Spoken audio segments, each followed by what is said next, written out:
debes autoconocerte muy bien para saber guardar energía para el descenso. Y fíjate que particularmente en el Everest, la mayoría de la gente que muere es por dos cosas. Una, por cuestiones ajenas a ti. La otra parte tiene que ver con cansancio extremo. Y eso significa que no se conocieron bien. Una persona fracasa cuando no aprende de sus errores. Si eres inteligente, aprendes de tus errores, pero el sabio aprende de los errores de los demás. Algo importante de llegar a un 8000 es haber hecho, digamos, expediciones suficientemente largas previas para que tengas capacidad de aguante, de resistencia, porque en el Everest o en un 8000 son casi 2 meses de expedición. La gente tira la toalla en el campo base del Everest porque no se ha acostumbrado a este tipo de experiencia, un lado oscuro en el montañismo, que hay gente que cuando lo intenta por primera vez y tira la toalla ya no vuelve a experimentar nunca más este deporte.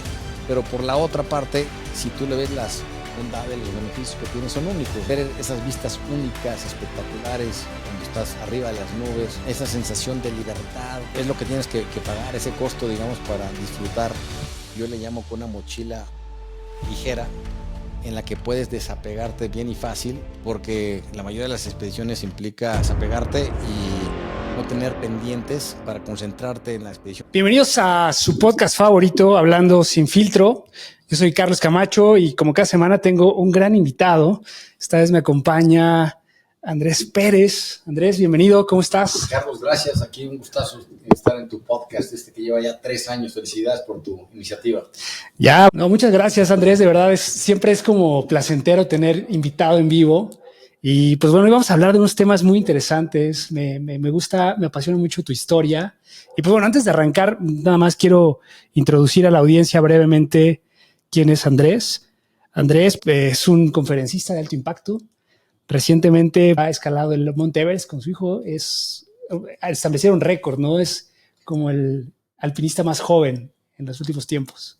De Latinoamérica, sí, de México, y digamos somos la primera cordada de Latinoamérica en subir juntos padre e hijo al Everest. Ok, buenísimo. Oye, la verdad es que a veces siempre como estas introducciones son complejas. ¿Tú cómo te definirías? Porque, o sea, eres un empresario, pero también eres un alpinista y ahora eres un conferencista. ¿Cómo podríamos definirte en realidad? Bueno, digamos, desde el punto de vista del clásico CV, soy empresario, conferencista y alpinista, y desde el punto de vista real y de lo que yo me defino a mí mismo, soy como una persona que le gusta vivir con intensidad y de manera integral.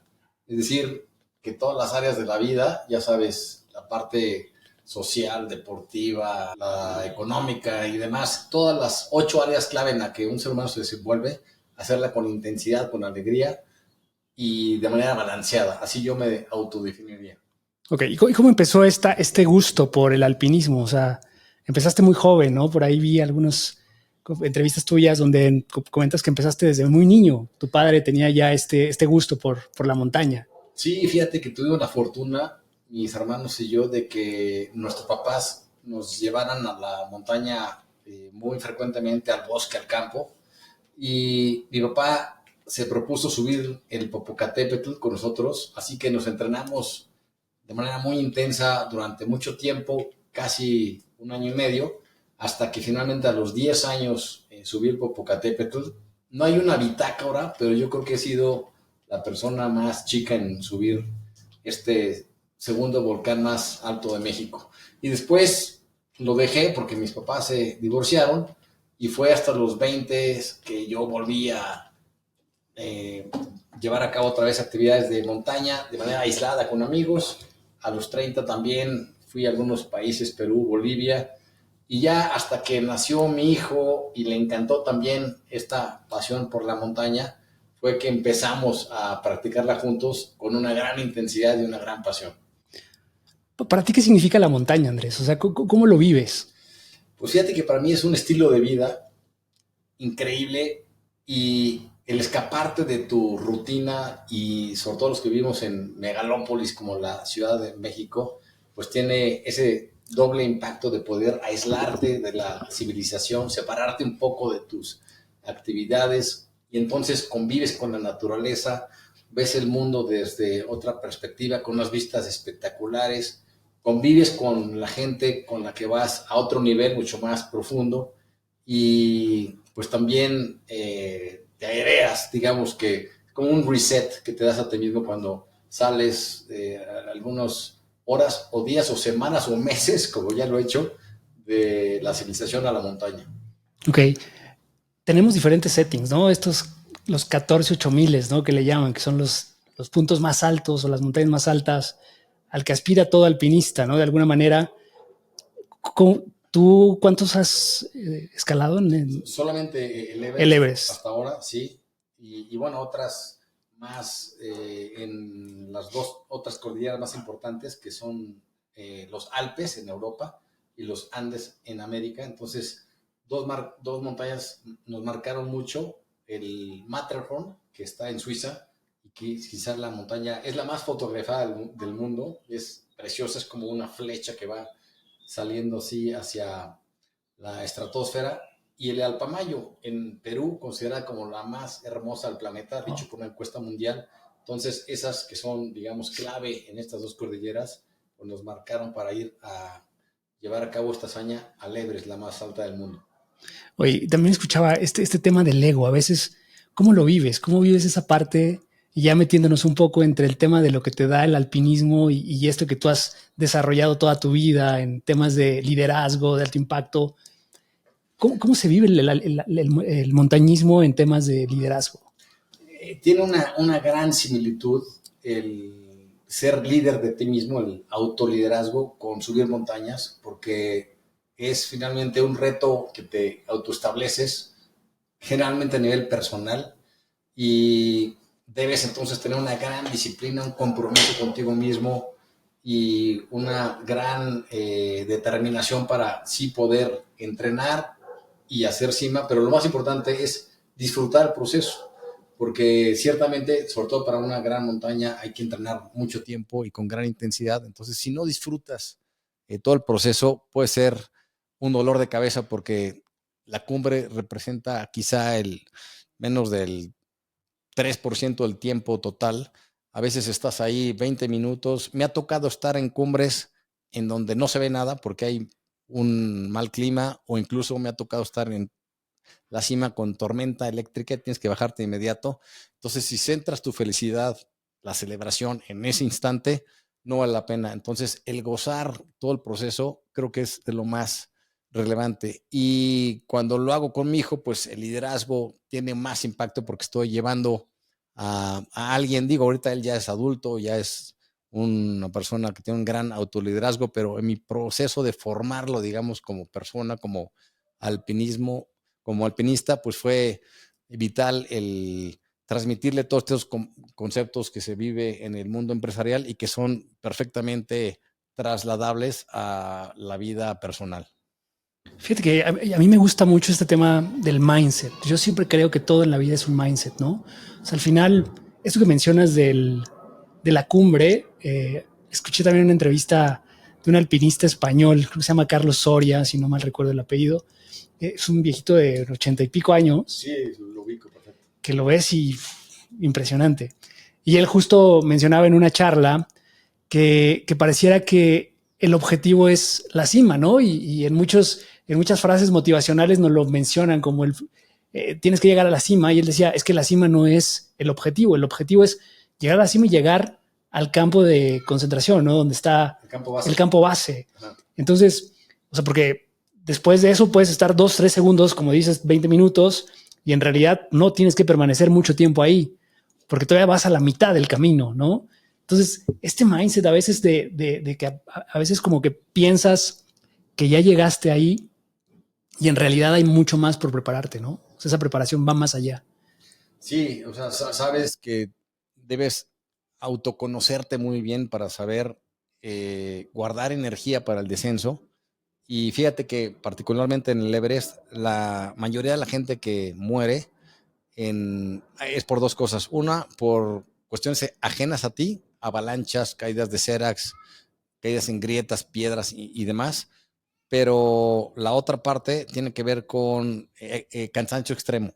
Y eso significa que no se conocieron bien y ahora sí que como un teléfono celular, gastaron el 100% de la batería en el ascenso y no dejaron batería para el descenso, y es cuando ya están hechos una piltrafa y no pueden bajar. Entonces tiene que ver también con una disciplina personal y conocerte para saber en qué momento darte la vuelta, y sobre todo te digo, hacer una planeación muy buena para que tengas energía suficiente para bajar bien, ir súper bien preparado técnicamente y mental y emocionalmente para que bajes, como dices tú, al campo base, que es en donde realmente es la verdadera cumbre, ¿no? Bajar sano y salvo.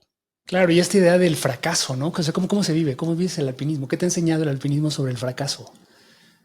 Pues yo en dos montañas no he podido conseguir la cima. Mi hijo, por cierto, en todas ha hecho cima. Es increíble porque ha aprendido de mí. Como tú sabes, una persona fracasa cuando no aprende de sus errores.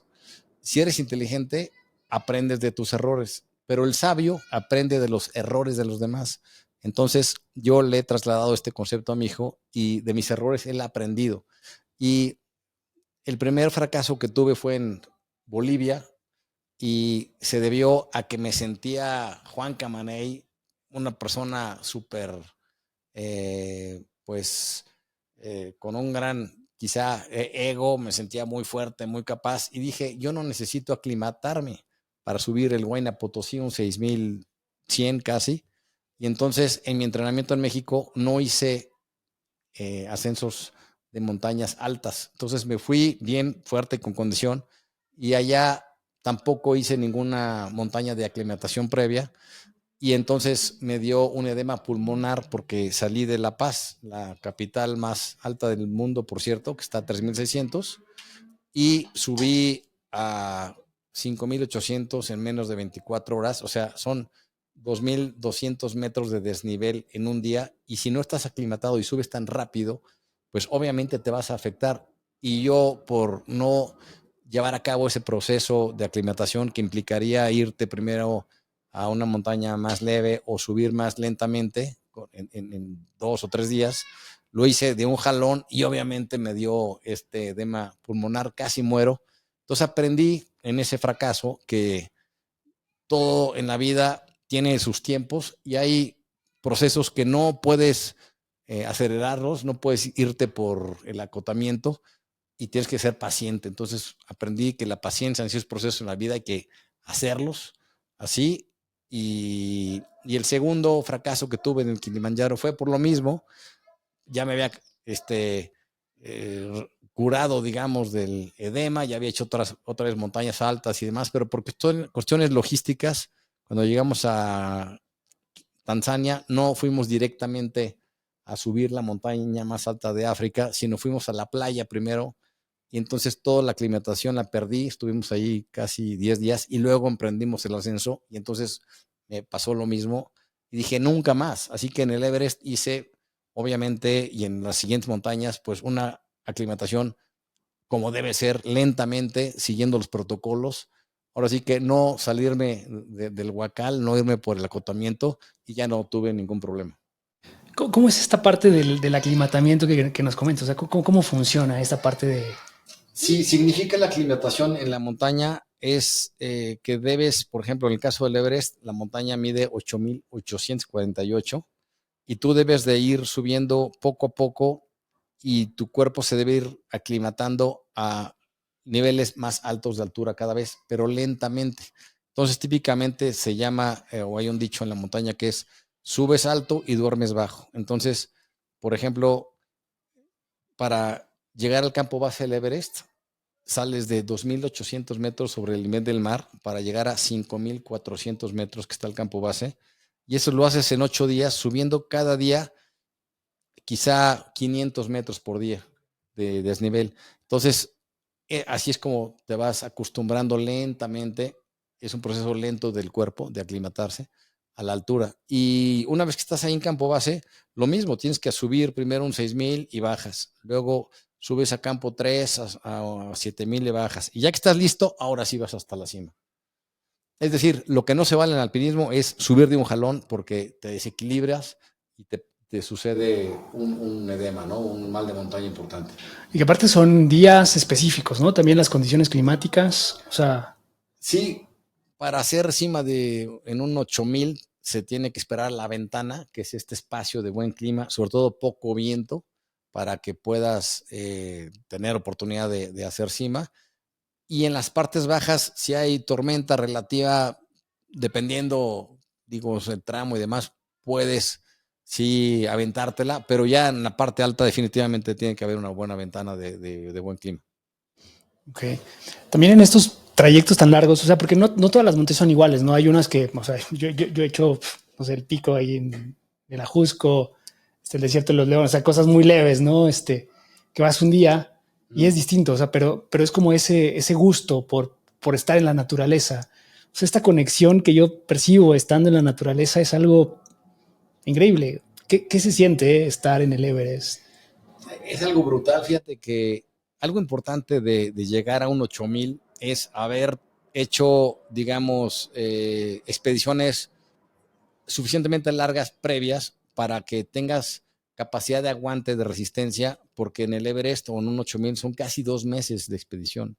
Y mucha gente que no ha hecho eso no aguanta el estar ahí en condiciones inhóspitas, porque sí hay que reconocer que si alguien no ha hecho y sale casi de su casa con comodidad de internet, con películas y demás, y te vas, aunque estés muy fuerte y hagas aclimatación a una situación incómoda, con frío, mal dormir, mal comer y demás, pues gente tira la toalla en el campo base del Everest porque no se ha acostumbrado a este tipo de experiencias. Entonces, hacer expediciones previas de menos a más días es clave. Nosotros hicimos varias en Perú, en Ecuador, incluso en los Alpes, que nos permitieron llegar ya, ahora sí que bien curtidos, ¿no? Así que esos 2 meses, en vez de que fueran un fastidio, estando abajo tanto tiempo, a 5400, que es el equivalente a estar arriba en el Popocatépetl, ahí es como si estás en el campo base, como si estuvieras encima del Popocatépetl. Teniendo esta experiencia, puedes sin problema soportar entonces y hasta disfrutar la vida a esa altura, ¿no? Oye, ¿en qué momento se convierte este disfrute en frustración? O sea, justo en estos momentos en donde tu cuerpo está débil, en donde dices, puta, quiero llegar, pero me debo conocer. O sea, ¿cómo has aprendido a manejar eso? ¿Se maneja? Sí, pues lo importante del fracaso que tuve en Bolivia fue justamente ese autoconocimiento. Y fíjate que íbamos con un guía que nunca le había pasado que un cliente tuviera un edema pulmonar. Entonces, los síntomas que yo presentaba, él no los identificó y por lo tanto, cada paso que yo daba hacia la cima, que yo sabía que algo me estaba pasando, es como si tienes un coche y le aceleras y no acelera, no jala con la potencia que tú sabes que tiene. Y así me sentía que yo no tenía potencia, no sé qué me estaba pasando y cada paso que yo daba me estaba afectando, me estaba haciendo harakiri.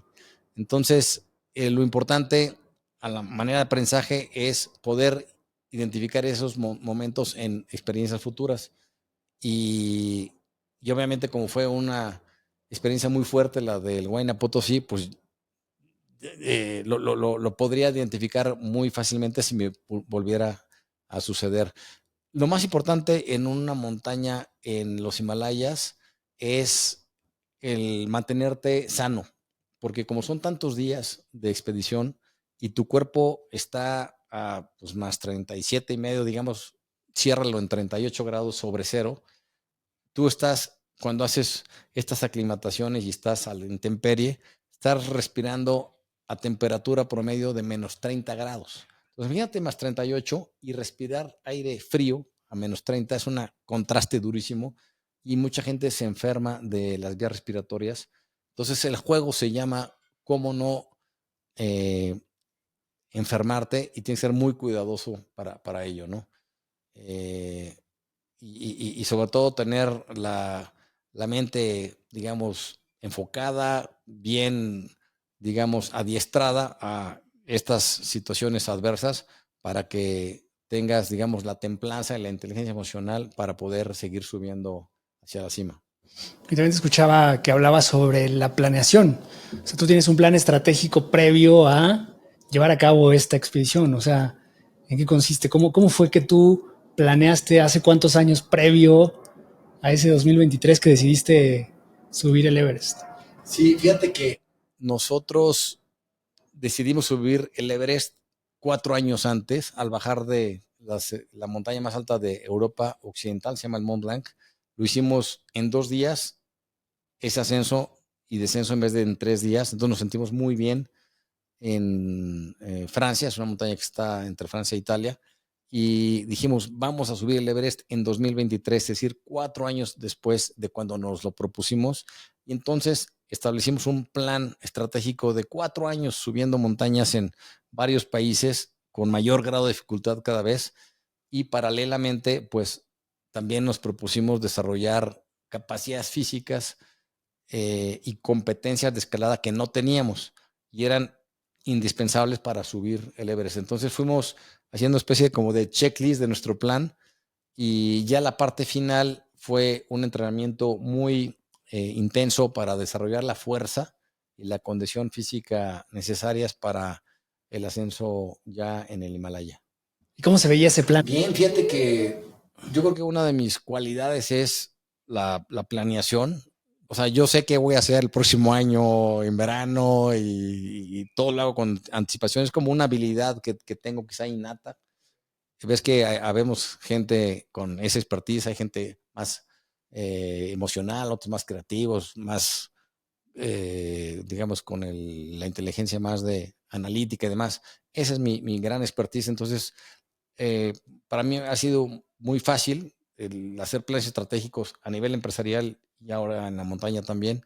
Entonces, eso para mí fue muy fácil y mi hijo pues fue aprendiendo y además nos vamos ayudando porque aunque tengas tu plan que representa el 1% del éxito de cualquier proyecto, la disciplina de ejecutarlo es el 99%. Entonces, cuando de alguna forma somos seres humanos y quizá yo tenía flojera o me sentía eh, con alguna debilidad, mi hijo es cuando me decía, vamos, ¿cómo que no quedamos en ir? O al revés, algunos días que él estaba bajoneado, pues yo le metía ahí motivación y entonces el tener un partner, un compañero con quien te conozcas y compartan juntos el propósito, te ayuda mucho a sí ejecutar el plan como Dios manda. Claro, es que esta parte del acompañamiento y también eso, cómo se hace esa sinergia, ¿no? O sea, cuando tú vas a la montaña, pues vas en grupos grandes, ¿no? Gente que no conoces, gente que de repente puede sacar lo peor, ¿no? Por justamente llegar a su objetivo, esta ambición, este deseo de llegar a cumbre. ¿Qué has aprendido de ese proceso? Fíjate que la verdad es que hemos tenido una suerte bestial de que uno, a mi hijo y a mí, nos guste la montaña con la misma pasión y que más o menos tenemos la misma, digamos, capacidad para avanzar más o menos al mismo ritmo, porque ese sería una desventaja. El sí compartes todo, pero uno va muy lento y otro muy rápido y entonces se complicarían las cosas. Entonces, y otro elemento clave en nosotros es que las pocas diferencias que hay las sabemos resolver bien rápido, en paz, ¿no? Bajo un ambiente cordial. Entonces no hay fricciones. Y yo sé que cuando voy con él de expedición no va a haber, digamos, afectaciones de confrontación y por lo tanto toda la energía que tenemos la concentramos en pasárnoslas bien y en cumplir con la ruta en la montaña. Entonces, digamos que el 100% de la energía se optimiza en sí llegar a la cumbre y no se diluye en pleitos interminables, que sí sucede en muchas expediciones abiertas en donde hay gente de diversos países y realidades, no hay una buena sinergia y hay expediciones que truenan por llevarse mal. Ha habido expediciones en campamentos ya 3 o 4, típicamente los 8000 tienen 4 campamentos en donde se pelean arriba y entonces, ¿sabes qué? Pues ahí te vas, pues tú la tuya, cabrón, pues órale. Entonces yo me bajo la cuerda y tú la tienda de campaña y el otro las estacas y cada quien se lleva lo que aportó y nadie sube y todos para abajo por llevarse mal. Entonces, por supuesto, la cordialidad, el buen ambiente es fundamental en una expedición porque es un Big Brother. Estás, imagínate, sí, claro, 24 por 7 semanas juntos, entonces debe de haber una gran sinergia y espíritu de colaboración en los miembros de una expedición. Sí, no, totalmente, no me imagino. O sea, ¿como cuánta gente va? O sea, la Everest, ¿cómo es esa dinámica? Pues mira, este año se rompió el récord, 20% más que el año pasado. Entonces, en total éramos 478 alpinistas. Fueron los permisos que dio el gobierno de Nepal este año, más los Sherpas y gente de apoyo. Entonces, éramos como 1,500 personas en campo base.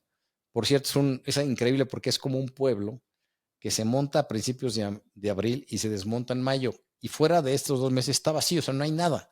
Entonces se monta con carpas y imagínate también proveer todos los suministros de alimentación y equipo para esta gente durante 2 meses. Es una labor logística increíble. De estas 478 personas van tirando la toalla poco a poco, algunos no aguantan, otros se enferman, otros ya no soportan o se rinden. Finalmente suben como 300, pero es un mundo relativamente para lo que es una expedición del Everest, ¿no? ¿Cada persona va con un Sherpa o hay Sherpas compartidos o cómo funciona esa parte? Sí, o sea, tú puedes ir sin ser Sherpa o con 2 o 3 o 4 Sherpas, ¿eh? Entonces, típicamente el promedio ahora es 1.5 Sherpas por persona, es decir, que van 3 Sherpas por cada 2 alpinistas internacionales. ¿Por qué? Porque un tercer Sherpa para 2, es decir, ese Sherpa adicional que lleva un equipo de 2, te ayuda y puede llevar, digamos, algunos objetos para aligerarte el paso y tener más posibilidades de coronar la montaña, ¿no? Para gente que no sepa mucho de los Sherpas, yo no sabía, pero cuéntanos qué son estos personajes. Así es. Sí, los Sherpas son estas personas que han vivido en los Himalayas desde tiempos remotos y por lo tanto sus cuerpos se han aclimatado a tal grado de que como viven a más de 3,000 metros de altura, es como si estuvieran en la playa.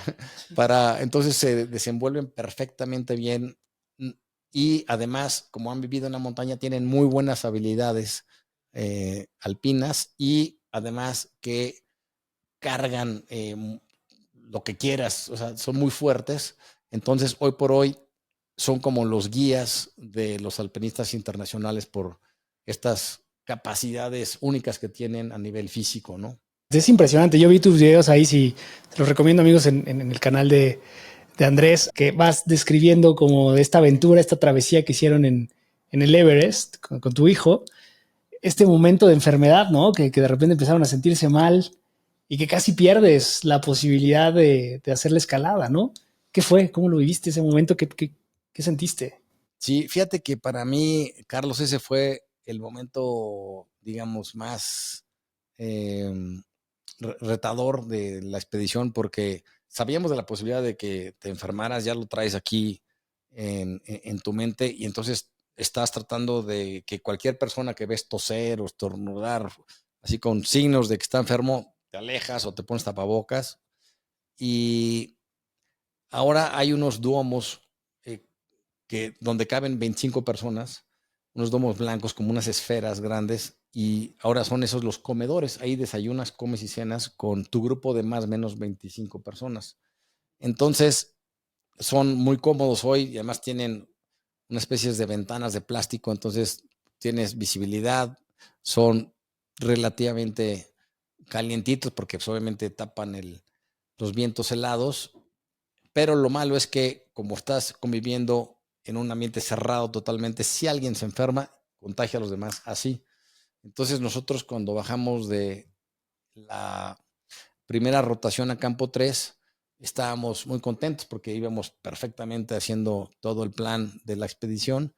Sin embargo, alguien trajo un virus y nos contagió el 60% de quienes estábamos ahí. Así que dijimos, Chini, no hay para dónde hacerte. Y como estás a 5,400, que es como el límite que una persona puede estar sin afectarse físicamente. Si sí traes algún malestar, sobre todo de vías respiratorias, tienes que bajar sí o sí, porque se te puede complicar durísimo ahí por estar en un ambiente tan alto.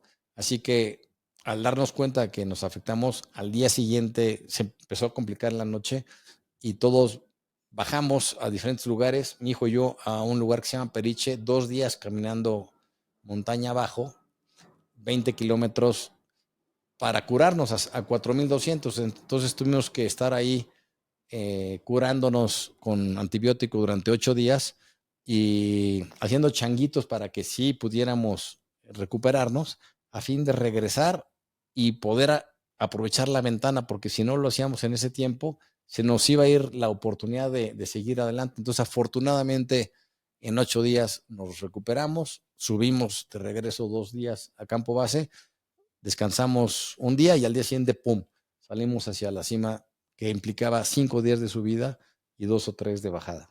Pero sí, o sea, a nivel mental, en el microhotel donde estábamos en Periche, que es un caserío de 10 construcciones, estábamos así, puta, tenemos que recuperarnos, vamos a echarle toda la carne al asador, toda la energía positiva para que sí sanáramos adecuadamente. Me imagino que pues sí, ese momento, como dices, estando a unos días de la aventura final y enfermarte, pues es casi, casi la preparación de 4 años. Exacto, y además de una inversión de tiempo y de lana importante, que por cierto, en el entrenamiento final en México de 6 meses, pues tienes que sacrificar muchas cosas que te gustan en deporte, por ejemplo, en mi caso, porque te puedes lastimar y entonces toda la inversión que estás haciendo se va a la basura. Entonces yo, por ejemplo, me gusta jugar pádel, tenis o bici de montaña o squash y otros deportes,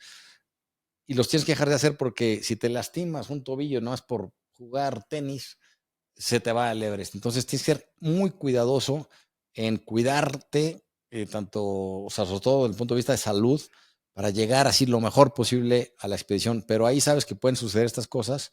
Y entonces sí, lo que hicimos en este microhotel en Periche de 8 días fue ni siquiera salir al exterior prácticamente, porque este pueblito está en un corredor de aire que viene desde el Khumbu. El Khumbu es el glaciar más alto del mundo.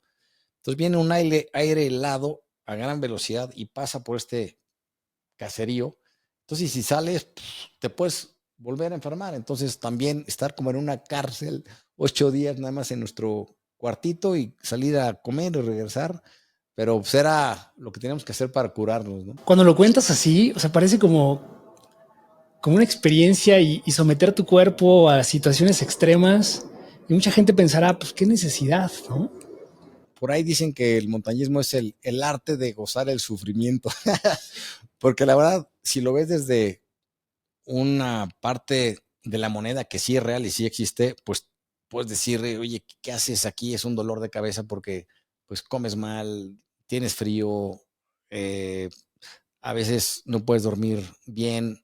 Es decir, sí hay un lado oscuro en el montañismo, que hay gente que cuando lo intenta por primera vez se lleva, digamos, esas emociones, tiene esa experiencia y tira la toalla, ya no vuelve a experimentar nunca más este deporte. Pero por la otra parte, si tú le ves las bondades, los beneficios que tiene, son únicos, ¿no? Como lo que te platicaba de pues ver esas vistas únicas, espectaculares, cuando estás arriba de las nubes, o esa sensación de libertad y de estar aislado de la civilización de manera temporal es de lo más que a mí me gusta, y gozar a tu gente a otro nivel, estar ahora sí que inmerso en la naturaleza es una sensación única, pero para llegar ahí pues hay que, digamos, tener un sacrificio de alguna forma de la comodidad que te ofrece la civilización moderna. Entonces, eh, es lo que tienes que pagar, ese costo, digamos, para disfrutar estar en la montaña. Y mientras más exigente es la montaña, la ruta, el nevado, la altura, pues más sacrificios tienes que hacer, pero al mismo tiempo el grado de satisfacción que te da, que te lo llevas en el alma, pues también es mayor, ¿no? Entonces, una montaña chiquita, como por ejemplo ir al Nevado Toluca, pues te llevas mucho, y sacrificas poco, pero pues, un 8000 igualmente se exponencian en ambas partes, ¿no? Oye, Andrés, y en términos de desapego, o sea, ¿cómo vives el desapego? Para ti, ¿qué es?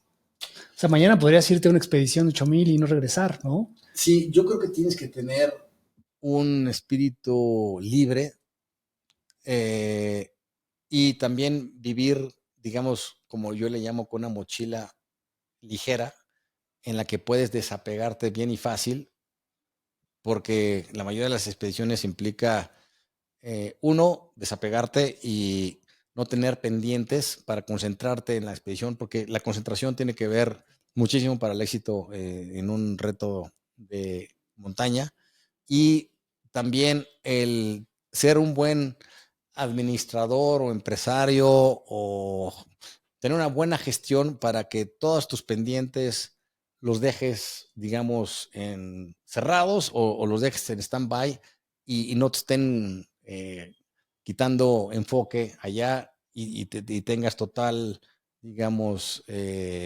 vinculación con lo que estás haciendo. Entonces, alguien que no puede dar empowerment a gente para que de alguna forma coordine sus responsabilidades en México, o si no puedes de alguna forma cerrar esos compromisos, difícilmente vas a poder hacer una expedición larga. Entonces, yo creo que sí, tienes que ser muy buen administrador y al mismo tiempo tienes que tener un buen desapego para poder tener tanto tiempo y disfrutar, porque hay gente, y lo viví con un compañero que fue allá, que tenía, después de 4 o 5 semanas, extrañaba a su familia de una forma importantísima y su trabajo y tal, y tiró la toalla. La quinta semana dijo, no puedo más, y se regresó por no desvincularse de su trabajo y familia y lugar de origen, y no poder estar ahí, no poder, digamos, hacer lo que dicta el mindfulness, que es el estar aquí y ahora y vivir,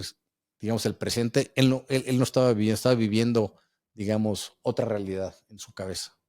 Oye, Andrés, ahora que tocas este tema me hace recordar muchas cosas, o sea, porque en realidad es cierto, o sea, hoy está como tan de moda también esto de la montaña, ¿no? Hoy se pone, o sea, en Instagram hay miles de grupos que te llevan a expediciones a la montaña, todo el mundo quiere hacerlo, ya se vuelve como una moda, me pongo como objetivo escalar el Everest, ¿no? Lo pongo en mi bucket list.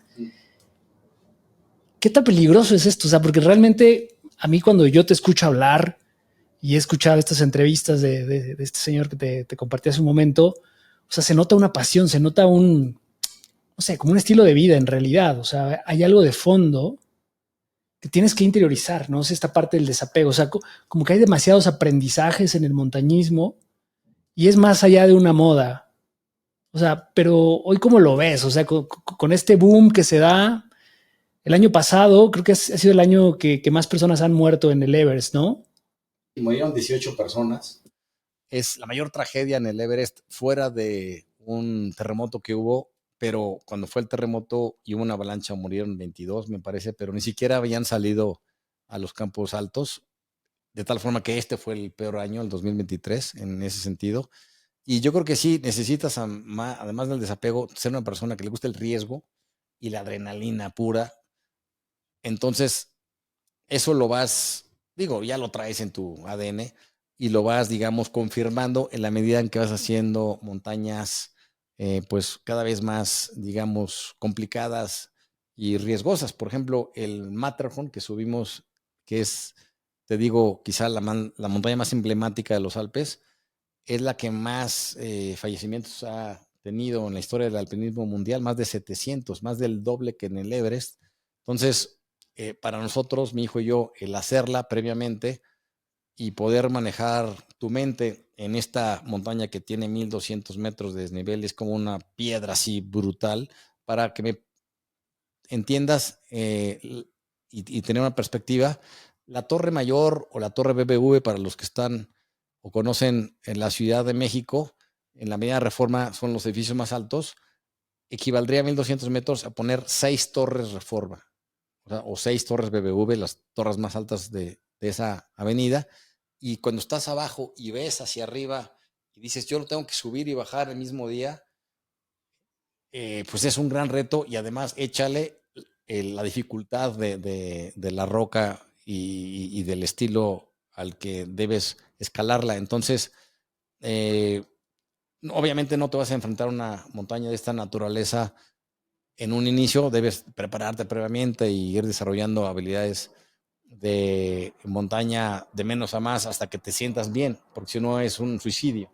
Entonces, el Everest lo manejas con mayor facilidad cuando has vivido este tipo de escenarios, y manejar la inteligencia emocional es vital, porque cuando estábamos nosotros en la ventana, en estos 5 días que fue la ventana en específico del 2023 para poder llegar a la cima del Everest, nosotros, como nos enfermamos, salimos en el día quinto, en el último día posible fue cuando nosotros haríamos cima. Entonces, desde abajo nos empezamos a enterar de los muertos que se estaban, pues desgraciadamente, generando de alguna forma, o los fallecimientos que se estaban dando, y algunos eran compañeros con los que habíamos convivido durante 7 semanas. Entonces, el hecho de decir, oye, voy a pasar por la misma ruta, ya se murió Pedrito, Juan, Chuchito, que fueron cuates ahí en el campo base, dices, ah, caray. Entonces, tener la templanza, la inteligencia emocional para poder seguir adelante es fundamental. Y eso, insisto, lo vas desarrollando con más en la experiencia, pero también tienes que tener un ADN de adrenalina que digas, no importa, yo voy por todas las canicas, ¿no? Contabas también de una experiencia que tuve, fue en el Everest, donde tu hijo de regreso, una chica casi, bueno, ya la habían abandonado, ¿no? Sí, fíjate que eso estuvo brutal, porque cuando estaba mi hijo en la cima y bajó y se encontró con una persona a los 20 minutos que estaba balbuceando, ya no tenía oxígeno en su tanque, y lo trataron de ayudar dándole oxígeno así con su mascarilla, pero no respondió, ya estaba en las últimas. Y la verdad, todos sabemos que en la zona de la muerte, que es esta parte última de las montañas altas de más de 8000, no puedes ayudar a nadie porque ya tu cuerpo no da para eso. Y si está ya alguien mal, no hay más que dejarlo, porque si lo quieres ayudar de una forma importante y no vas a poder, pues tú te pones en riesgo, ¿no? Entonces es mejor que muera uno que mueran los dos. Y así sucedió, lo tuvieron que dejar, estaba casi en la cima, insisto. Y tú obviamente asumes ese riesgo cuando haces una montaña de estas, y cuando entras a la zona de la muerte, que es a partir del campo 4, sabes que no puede haber un error porque te vas al más allá de manera inmediata. Entonces, después de esa experiencia, él estaba muy afligido ahí en campo 4, y al día siguiente que emprendimos el descenso, un poquito abajo del campo 4 estaba una chica de la India, igual que el hombre de arriba, en pésimas condiciones, sin oxígeno en su tanque, deshecha, tirada, y ya se estaba despidiendo de su gente querida, estaba dispuesta a morir. Y mi hijo, ante esa experiencia que vivió el día anterior y la necesidad de ayudarla, porque él sabía a 7800 metros que estaba esta chica que sí podía ayudarla, además él estaba muy fuerte, me dijo, papá, tú síguete, tú y tu Sherpa, porque sé que tu dedo se congeló, que es otro tema que podemos platicar, y yo tenía que bajar rápido campo 2 para tratar de salvar mi dedo, pero yo, me dijo, me voy a quedar aquí para evitar que esta mujer muera, la voy a salvar. Y yo no titubeé en dejarlo porque le tengo toda la confianza del mundo, sé de sus capacidades de montaña, así que dijimos, perfecto, nos vemos en campo 2, y se quedó solo con ella y le fue dando oxígeno con su mascarilla poco a poco. Ella se empezó a recuperar, le empezó a hacer eh, sus rapeles para poderla ayudar al descenso, pero ella estaba muy débil y se caía porque no estaba fuerte todavía, así que le cedió su tanque de oxígeno, se lo quitó, se lo puso a ella, y por cierto, el tanque de oxígeno de ella vació, no lo dejó en el suelo para no afectar la cuestión ecológica del Everest, así como buen centennial, y ya ella con el tanque de oxígeno recobró mayor fuerza y siguieron bajando, hicieron mucho tiempo hasta que llegaron a Campo 2. Y imagínate los miembros de la expedición de la chica de la India que de repente la ven llegar después de 3 horas y ya la daban por muerta. Y al verla se pusieron felices, salieron a recibirla y estaban impresionados. Y ella pues quedó agradecida infinitamente con mi hijo. La vimos en el aeropuerto. Se paró de inmediato y le decía a su gente, este es el que me salvó. Y le llama el milagro mexicano. De hecho, la entrevistaron en la India a nivel nacional y ella le han hecho muchas entrevistas y le agradece profundamente a mi hijo que la haya salvado, porque ayudar a alguien que no conoces, pocos, pero poner en riesgo tu vida por ayudar a alguien que no conoces, yo no conozco a nadie que lo haya hecho. Entonces, la verdad es que mi hijo, pues ahí mis respetos por ese acto de solidaridad y de generosidad. Y ella está, de hecho, tan agradecida que siempre nos dice, vengan a la India, yo conozco al primer ministro, déjenme atenderlos. Está profundamente agradecida por esa labor. Pues es impresionante, ¿no? La verdad es que yo creo que es de las satisfacciones. Seguramente tu hijo es de las cosas más cabronas que debe tener en la mente, ¿no? Sí. Pero ¿qué tal que hubiera salido mal? Pues bueno, siempre pensamos en qué tal, ¿no? O sea, como todo en la vida, siempre hay como, ¿y qué tal? Y si hubiera, y luego cosas que te arrepientes. Él lo hubiera sufrido al grado de que él muriera, yo lo descarto porque, te digo, lo conozco perfectamente y lo vi entero. O sea, no. Si lo hubiera visto muy débil o dudoso X, eh, no lo hubiera dejado. Además, era adulto, ya tiene 19 años y él tenía que tomar sus decisiones. Pero ciertamente, quizá de repente tenía la duda si ella le iba a librar, porque estaba muy mal. Así que, ¿sabes qué es de lo más importante allí?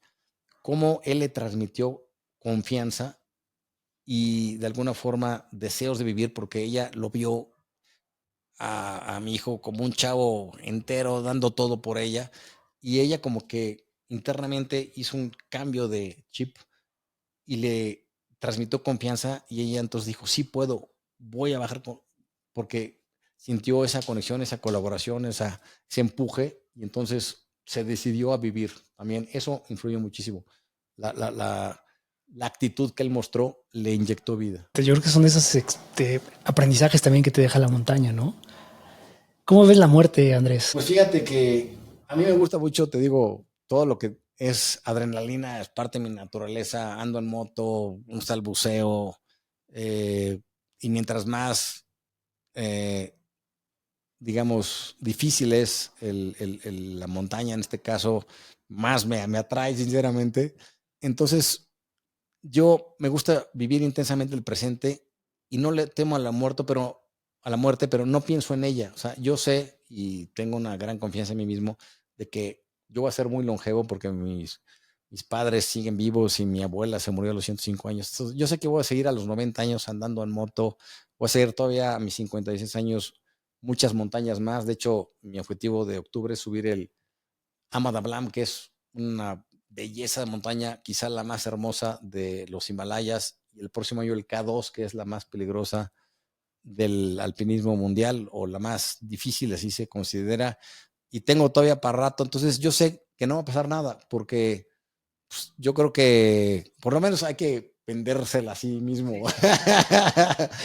Entonces yo creo que voy a seguir con mis andanzas, no va a pasar nada, porque hago las cosas, digamos, planeadamente. Y si voy a la montaña difícil es porque voy perfectamente bien entrenado, técnica, emocional, mentalmente. Si no, no iría.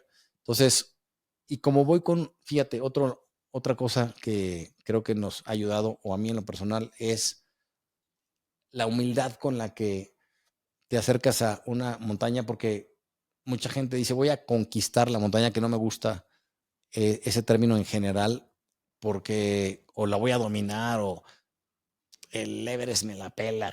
No, o sea, debes ir con mucha humildad, porque siempre la bestia te va a ganar. Entonces tienes que, digamos, permitir a la montaña que colabore junto contigo, que te dé acceso, y luego entonces puedas, gracias a su apertura, poder acceder hasta hasta sus entrañas, ¿no? Entonces, esa, digamos, humildad, yo la practico proactivamente previo a la montaña. Yo hago Reiki y entonces le pido a la energía del cosmos que me dé fortaleza mental y física y mando energía y hago todo un método para que eso suceda. Le mando también energía a mi hijo y a nuestro guía con quien estemos y a la montaña. En el Reiki puedes tú pedirle, digamos, o a través de la energía del universo, a las cosas ciertos objetivos. Entonces, en este caso, la montaña, yo le pido, digamos, que nos permita acceder a ella, que vamos digamos, a respetarla, que nos permita entrar hasta lo más profundo de ella y que nos permita, digamos, salir de ella en las mismas condiciones. Y en todas me ha funcionado. Espero que así siga siendo, ¿no? Es que al final yo creo que también la vida se trata de contarte una historia, ¿no? Una historia linda. Exactamente. También escuchaba otra alpinista que contaba su historia sobre la depresión, o sea, que le daba depresión post esas expediciones que se aventaba. Ajá. Y a veces es, pues, no sé, o sea, lo han platicado algunos artistas, ¿no? Que después de un concierto súper exitoso, esto que dices, voy a conquistar el Everest y es como mi objetivo de vida, ya lo hice y luego qué, o sea, como el sentido de por qué lo haces, ¿no? Siempre yo creo que el fondo importa mucho. Sí, fíjate que dos cosas. Una, que cuando terminas una gran expedición, terminas muerto y generalmente dices, es la última que hice porque estás, digamos, devastado físicamente, pero pasan 2, 3 días, una semana y dices, the mountain is calling again y te ponen las pilas y empiezas a entrenar para la siguiente, ¿no? Entonces, por una parte es eso. Y la otra tiene que ver con el propósito que tú le ves a esta actividad, que en mi caso era un proyecto de vida, de montaña, de familia, compartido con mi hijo, y que así como un jugador de fútbol, su gran sueño es llegar a un mundial y ganarlo, para nosotros, después de todos estos 4 años de subir varias montañas, era coronar el Everest. Y entonces estaba en nuestra sangre corriendo ese propósito compartido. Entonces yo creo que por eso todas las adversidades que se fueron presentando las íbamos superando, porque estaba en nuestra sangre el sí, coronar el Everest. ¿Solo tienes un hijo? Tengo otro, Diego, de 30 años, tipazo, pero él es un PR nato, él no le gusta la montaña, es, digamos, deportista moderado, pero más bien su fortaleza son las relaciones humanas, lo invitan a todos lados. Yo le digo el hombre bodas, porque tiene bodas cada 15 días por lo menos desde hace varios años y es porque la gente lo quiere. O sea, nadie te invita a una boda de gratis, o sea, tiene que haber un gran cariño y este hombre, o sea, le dice mi novia, oye, tú has ido más bodas en un año que yo, las que fui en toda mi vida, caray. O sea, es increíble este hombre, cómo la lleva bien con toda la gente, pero para efectos de montaña no le gusta. ¿Y cómo ha sido esa conexión? O sea, por ejemplo, en este aspecto ya personal, familiar. Nos respetamos mucho en cuanto a que las actividades que nos gustan, que las hagamos sin que afecte la relación padre-hijo. Y entonces, cuando vivía conmigo, él ya no vive conmigo, vive en Los Ángeles, pero cuando lo hizo durante muchos años, pues nos respetábamos. Entonces, teníamos esa apertura para decir, oye, voy a esta expedición o esta montaña o este fin de semana X, nos vemos el lunes o X y Y, pero con toda esa, digamos, libertad. Y yo sí lo invité muchísimas veces. Solamente finalmente me aceptó una vez para subir el Nevado de Toluca, lo hizo y dijo, nunca más, gracias, me encantó, qué bueno que lo hicimos los tres, porque íbamos los tres, pero esto no es lo mío, ya lo hiperconfirmé. Perfecto, Diego. Bueno, nada más te aviso que sí vamos a decir nosotros, porque sí nos mueve esto del montañismo, ¿no? Y fíjate, quisiera agregar que como papás, Carlos, yo creo que lo mejor que podemos hacer a manera de educar un hijo es, en la medida de lo posible, darle todas las posibilidades que puedan experimentar, en este caso, por ejemplo, en el deporte, para que prueben todo y no nada más una probadita de un día, por ejemplo, que juegue tenis. En un día no va un niñito a saber pegarle y si lo sacas o no le permite seguir un tiempo suficiente para que realmente pruebe si le gusta o no el tenis, pues va a perder esa oportunidad de realmente probar y quizá ese era su gran actividad deportiva, ¿no? Entonces, en la medida en que como padre le des esas oportunidades de que prueben varias cosas y que lo que elija tu hijo o tu hija le apoyes al 100%, estando viéndolo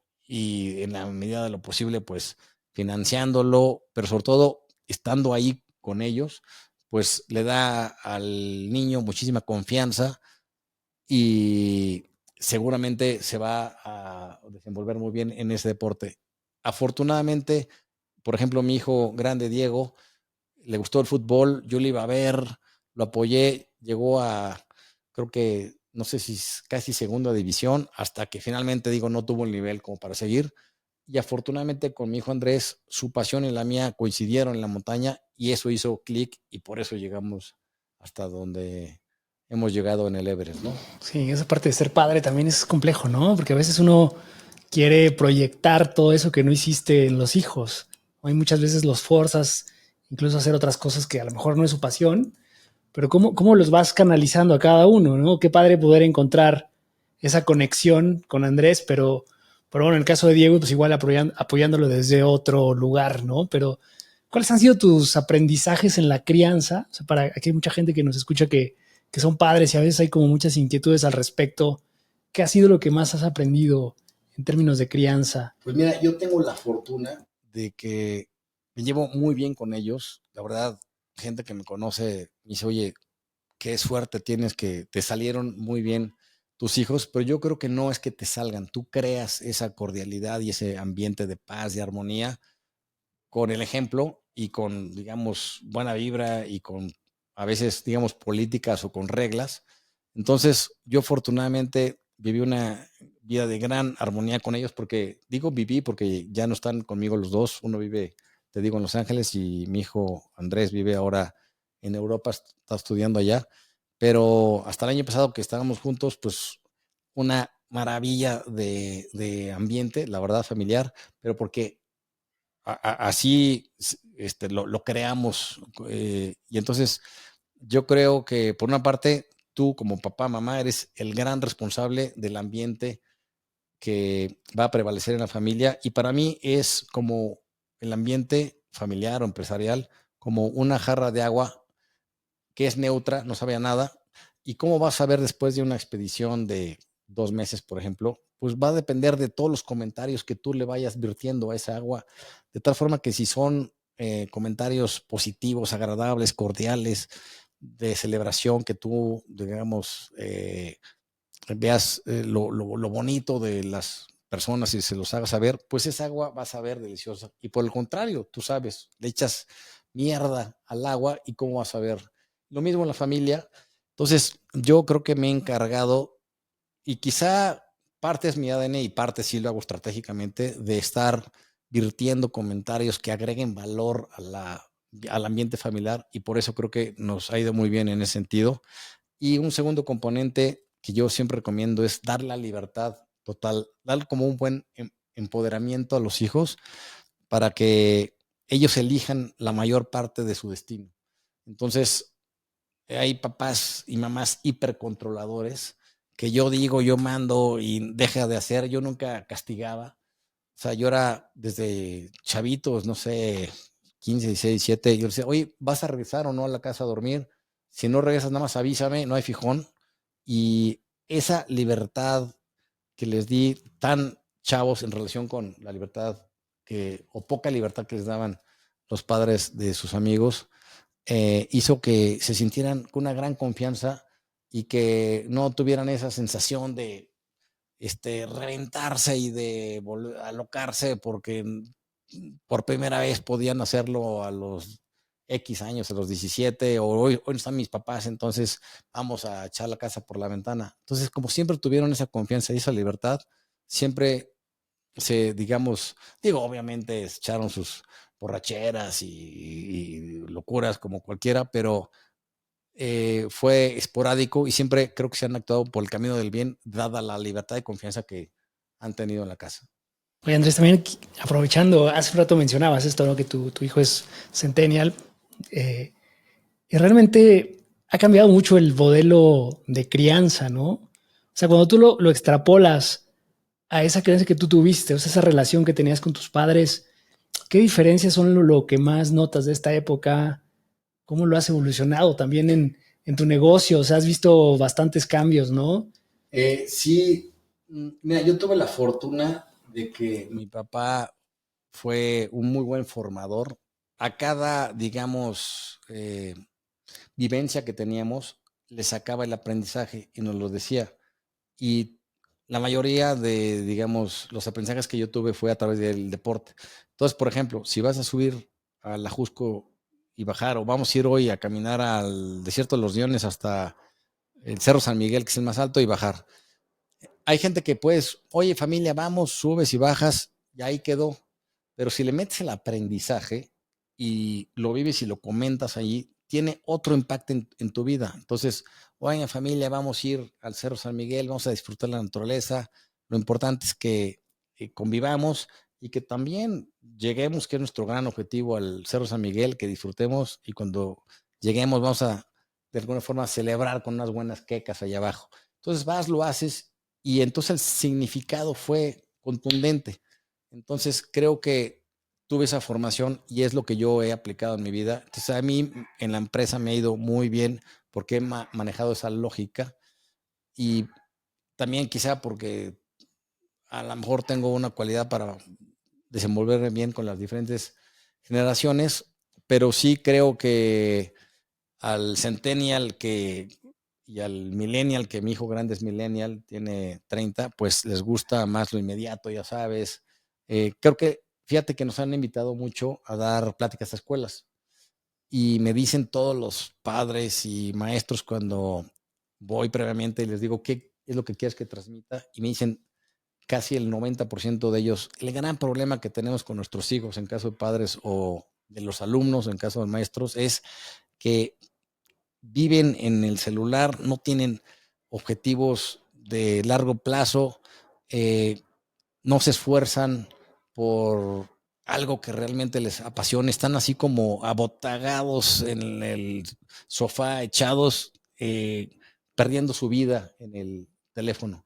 Entonces, me dicen, despiértamelos, por favor, haz que se estimulen para que piensen en grande y actúen en grande, ¿no? Entonces, ese creo que es el gran problema en la sociedad. Afortunadamente, con mis hijos no he tenido ese problema, pero porque los he educado, te digo, con estos principios que de alguna forma mi padre me inculcó, pero sí veo en hijos de amigos y de gente muy cercana, así en general, a una juventud, por no etiquetar en generaciones, pues muy, digamos, desorientada, en muchos casos desconectado de sus padres por tantos divorcios que ha habido y poca presencia de los padres en las casas, así que como medio perdidos y sobre todo sin aspiraciones importantes y siento, sí, en general, que su vida se les está yendo a las manos, perdiéndose en la vida digital, ¿no? Entonces, yo lo que recomiendo a los padres en ese sentido es, y yo diría, lo que no hay que hacer es decirles a los hijos, hagan, establezcanse grandes objetivos, hagan ejercicio, muévanse, hay que hacerlo con ellos. Entonces, a ver, maestros, vamos a poner las pilas para leer un libro o para cocinar todos o vamos a la montaña, pero hacerlo con ellos. Claro, si lo quieres hacer ya que están grandes, se te fueron y ya no forjaste esos principios y valores. Entonces, si desde pequeños lo haces junto con ellos, entonces ya todo va a ser mucho más fácil. En estas conferencias que tú das, cuéntanos de qué son, sobre qué hablas. Ya nos diste un pincelazo de estos temas que hoy estás abordando, pero ¿qué es esto de alto impacto? Para ti, ¿qué es el alto impacto también? Hablo mucho del alto desempeño o de la mentalidad ganadora, que justamente creo que son elementos del mindset, como tú le llamas, que debes de formar en la gente para que uno piensen y actúen en grande y puedan a través de planes y con gran disciplina cristalizar sus grandes metas. Entonces, abordo una serie de temas o principios que se dan en esta tónica de alto desempeño para que las personas y las organizaciones pues tengan un desempeño superior. Y bueno, y tratando de redondear y dejarnos un aprendizaje de todo esto, ¿cuáles son danos unos tips básicos? Uno es, digamos, creer que sí puedes. Si me dices, oye, ¿cuál es el elemento más importante para subir el Everest? Es creer que sí puedes, porque a partir de esa seguridad en ti mismo que te das, vas a ir superando todas las adversidades, no importante lo importante o lo, eh, digamos, sustancial que sean estas adversidades, las vas a superar todas porque sabes que puedes, ¿no? Otro elemento importante es la capacidad de resistencia, porque en numerosas ocasiones en una gran montaña tu cuerpo te dice ya no puedo, quieres tirar la toalla y solamente cuando mentes tu mente con ese gran propósito es cuando sacas, digamos, el turbo y sigues avanzando. Entonces, esa capacidad de resistencia es trasladable a cualquier actividad. Por ejemplo, un vendedor que está prospectando en telemarketing y dice voy a prospectar hoy a 50 personas, por decirte algo, y va en la 30, pues lo más probable es que tire la toalla. Pero si tú de alguna forma le dices, oye, eh, tu margen de bateo es del 80%, eso significa que de 10, 8 te mantean y 2 te van a aceptar y los vas a convertir en clientes. Entonces, en vez de rendirte o venirte para abajo en la llamada 7 que te batearon, ponte alegre porque sabes que ya está a punto de llegar el bueno. Entonces hay que manejarte de alguna forma para que tu capacidad de resistencia esté alineada a tu objetivo y te permita entonces manejar tus emociones y tu resiliencia de tal forma que digas, voy a seguir avanzando y cómo no, porque tengo esa capacidad de resistencia, porque sé que ya estoy a punto de concretar esa venta, ¿no? Y así en general en la vida. Entonces, otro elemento es la capacidad de resistencia. Un elemento clave es ser positivo. Y fíjate, Carlos, en la vida te cuesta la misma energía ser positivo que negativo. Sin embargo, el positivo en cada oportunidad, en cada situación y contexto ve una oportunidad, mientras que el negativo ve un problema. Entonces, y además la gente le encanta, ama estar con gente positiva porque en ella ve oportunidades de crecimiento, desarrollo. Entonces, a todas luces conviene ser siempre positivo, ver el vaso medio lleno y no medio vacío. Y además, algo muy importante es que el líder siempre emplea mucho más calificativos, 5 veces más calificativos positivos que negativos. Y eso velo tú en cualquier líder que te guste, en YouTube o en cualquier podcast o X, y ve cómo emplea calificativos positivos y entonces te jala porque te está, digamos, anticipando un escenario positivo y la gente quiere estar ahí, quiere crecer y entonces tienes mucho más conexión y la posibilidad de jalar gente y sumar hacia alguna causa, ¿no? Entonces, te estoy dando 3 elementos, hay muchos más, pero todos en mis conferencias los voy alineando a experiencias de montañas reales que hemos vivido y además están soportados por videos o fotografías reales que tienen que ver con estos temas, de tal forma que el concepto no te llega a la mente, sino te llega al corazón. Es lo que me gusta en mis conferencias, transformar a las personas para que no te llegue, insisto, el concepto, digamos, abstracto, sino que lo vivas y llegue a tu alma, ¿no? Oh, está buenísimo. Oye, de todo este tiempo, de toda tu vida laboral y ya contrastándolo con la montaña, creo que el Everest ha sido pues una gran experiencia, ¿no? O sea, justo yo creo que has venido a reafirmar todos estos conceptos que has ido desarrollando y que te crean ese mindset. ¿Cuál sería el mayor aprendizaje de esa expedición? Sí, antes de responderte, fíjate que un amigo subió y me reuní con él y dije, oye, ¿cómo ves el Everest realmente? Me dijo, es la peor experiencia que he tenido en mi vida, no lo hagas. ¿Por qué? yo sufrí, lloré, me dijo, lloré del dolor del cuerpo, del frío, ya no soportaba más y nada más no tiré la toalla porque era un compromiso personal, pero es el peor sufrimiento que he tenido en mi vida, no lo volvería a hacer. Y con todo este aprendizaje que te digo de ser positivo, de prepararte, de tener capacidad de resistencia, de ver ahora sí que lo bonito o el buen lado de la moneda y demás, el mismo contexto, el mismo escenario, yo lo vi de manera positiva y digo, fue la mejor experiencia de mi vida. Sí, hazlo, ¿no? Entonces depende qué historia te quieras contar de las cosas. Pero si me tuviera que quedar con una cosa, sería que una vez hecho el Everest, que para otros puede ser su gran montaña, no sé, un doctorado o estudiar 3 idiomas y saberlos, qué sé yo, es tener la confianza total de que lo que me proponga lo voy a lograr. Ese es el mayor aprendizaje que me dio el Everest. Es el primero de 14. Sí, yo no pretendo subir los 14. A mí me gustan las montañas por su belleza. Entonces voy a subir el K2 porque es muy hermoso y ahora el Lama de Ablam y quiero después ir al Chopical, que uno que está en Perú y demás. Pero los que me proponga, sé que los voy a subir porque mi mindset está, digamos, tiene una mentalidad ganadora y como hago todo el entrenamiento y toda una planeación para que sí se den las cosas, sé que lo voy a lograr sí o sí. Claro, esto que mencionas es muy importante, ¿no? Porque de repente a veces hacemos las cosas y esa planeación, o sea, estoy en ese lugar y porque a veces dicen que la suerte existe, ¿no?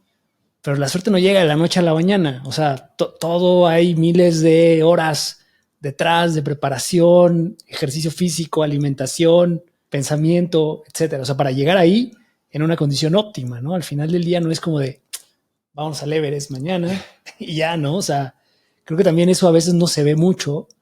Y de nuevo, yo creo que esa es la parte del mindset que de repente tenemos que ir desarrollando, ¿no? Sí, yo creo que la suerte llega para las personas que están preparadas para aprovechar la oportunidad.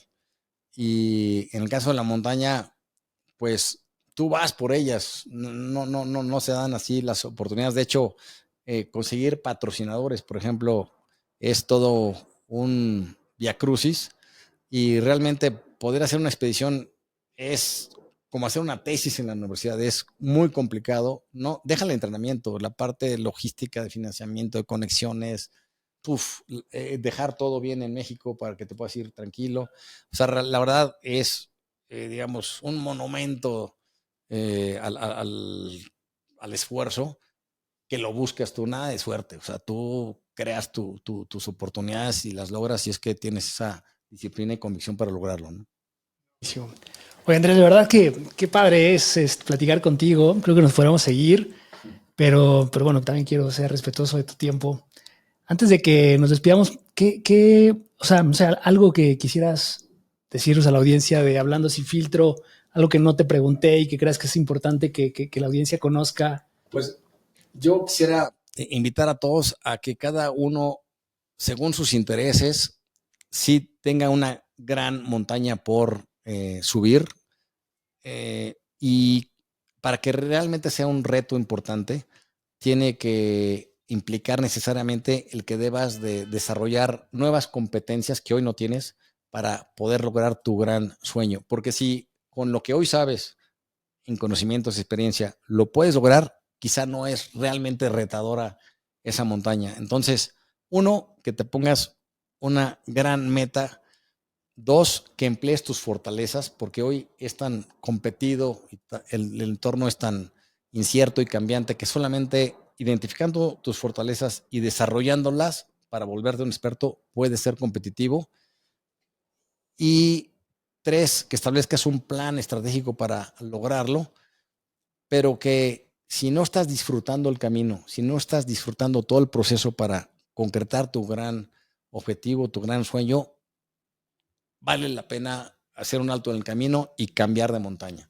Entonces, pero si todo se da en el sentido de que estableces un gran objetivo, una gran montaña, haces tu plan estratégico y la disfrutas, pues entonces creo que vale la pena vivir. Pues muy bien, Andrés, de verdad, muchas gracias por todo esto que nos compartes. Ya nos contaste la historia del dedo, de que se te congeló. Por ahí te vieron unas entrevistas también ¿Qué pasó? ¿Cómo? Fíjate que hablando de errores, tuve, digamos, 3 errores por los que se me congeló un dedo. Y te lo platico primero el hecho. En campo 4, al bajar de la cima sur, me quito el calcetín y veo que está congelado mi dedo, y no lo sientes, y además se ve ya se empieza a oscurecer, está hinchado, pero ya lo he visto en fotos, videos, y dije, ah, caray, pero ¿por qué se me congeló? Porque cometí, digamos, 2, 3 errores. El primero es que cuando llegas a un campamento, tú vas sudando todo tu underwear, o sea, tu ropa que va pegada al cuerpo, incluyendo los calcetines. Entonces tienes que, cuando llegas al siguiente campamento, rápidamente es lo primero que tienes que hacer, quitarte esa ropa mojada y ponerte una seca que llevas, porque si no lo haces, se enfría rápidamente y entonces se vuelve como hielo prácticamente y te enfermas o te sucede lo que a mí, que te puedes congelar. Entonces cuando llegamos al campo 4, éramos 5 en una tienda de 2, porque estaba el campo lleno, que son 100 tiendas allá en el campo 4, y tuvimos que meternos 5 adultos con su tanque, cada uno y su mochila, en una tienda de 2 así, y como nos apretamos, no había espacio para moverte, dije, bueno, ya, no quiero que me pase nada, no me voy a quitar los calcetines. Primer error. Entonces se empezó a humedecer y enfriar rápido. Segundo error, que como estábamos los 5, en una tienda tenía la puerta interna, porque tiene 2 puertas, digamos, la tienda de campaña abierta, y yo estaba hasta el lado izquierdo con mi pie, mis 2 botas así casi expuestas al intemperie, y le pegaba entonces un poco el aire, pero como estás ahí con todos medio calentito, no sientes o no sentía yo ese frío, y entonces este calcetín mojado con el frío de menos 35 grados que había ella, pues doble. Y 3, que cuando subí a la cima, en vez de llevar 2 medios litros de agua aquí en el pecho, más el que llevaba, no, solo llevé 1, porque tuvimos un problema logístico con el otro. Entonces tenía poca agua, y cuando quisimos abrir el termo que venía en la mochila, estaba totalmente congelado y no pudimos abrir. Entonces no me hidraté bien, y la deshidratación trae bronca de que propicia las congelaciones. Entonces, esos 3 errores hicieron que se me congelara el dedo. Y afortunadamente, después de que llegué a México y que los doctores me dijeron que se me iba a caer porque ya estaba, digamos, sin vida el dedo y que me lo iban a amputar, gracias al mindset, te juro que el mindset positivo y de el Reiki, de mandar la energía positiva, y de todo lo que hice, de ir a una cámara hiperbárica, de hacer ejercicio, todas las contraindicaciones que hice de lo que me habían dicho los doctores, me ayudaron a que se salvara, y hoy está casi perfecto el dedo. Entonces, conclusión, lo salvé gracias a, yo creo que la mentalidad positiva que le inyecté, y a ciertas, digamos, acciones que hice que iban en contra de lo que establecen los grandes doctores que dominan la materia, ¿no? Amigos, saben que me gusta el chisme, ¿no? Todos podíamos ir sin esta. Pues muy bien, Andrés. Oye, ¿dónde te pueden encontrar? La gente que quiera seguirte, ¿dónde pueden ver tus videos? Sí, Carlos, pues estamos en APM2 Everest en Instagram y Facebook. A de Andrés P. de Pérez, M de Martínez, 2, porque ahí está mi hijo Everest, APM2 Everest. Y en YouTube estamos como igual, ¿verdad? Sí, APM2 Everest. Perfecto, amigo. Muy bien, Andrés. De verdad, muchas gracias por estar con nosotros. No me resta más que despedirte con un gran aplauso. Desde acá. No, un placer. Gracias por invitarme al programa. Te felicito, una gran iniciativa. Vi algunos videos que ya has hecho. Me encanta porque tienes una gran variedad de especialidades, digamos, que se comparten. Entonces creo que el usuario aprende, digamos, de muchas disciplinas, ¿no? Felicidades y qué bueno que me invitaste. Muchas gracias. No, muchas gracias. De verdad que creo que justo este es el objetivo. Yo creo que de este espacio es, como te decía, es cuestionarnos las cosas que hacemos. Yo creo que mucho para mí es este tema del mindset, de cómo interpretamos nuestra historia, ¿no? De cómo nos contamos las cosas. De a veces nosotros mismos nos limitamos Y creo que escuchar este tipo de historias me encanta porque al final te hacen ver perspectivas distintas, ¿no? Que están a lo mejor fuera de tu alcance y me gusta explorar. O sea, para mí soy un curioso de la vida, así es que, pues bueno, lo comparto. Sale, Carlos. Muchas gracias. Saludos al auditorio. Amigos, cuídense mucho. Nos vemos la próxima semana. Vale, Chao. Chao. La vida no siempre es como nos la han contado. Atrévete a cuestionar tus creencias. Hablando sin filtro. Podcast. A todo mundo le encanta la sinceridad, hasta que haya alguien que la practica. Hablando sin filtro. Podcast. Sale, Carlos. Muchas gracias. Saludos al auditorio. Amigos, cuídense mucho. Nos vemos la próxima semana. Vale, Chao. Chao.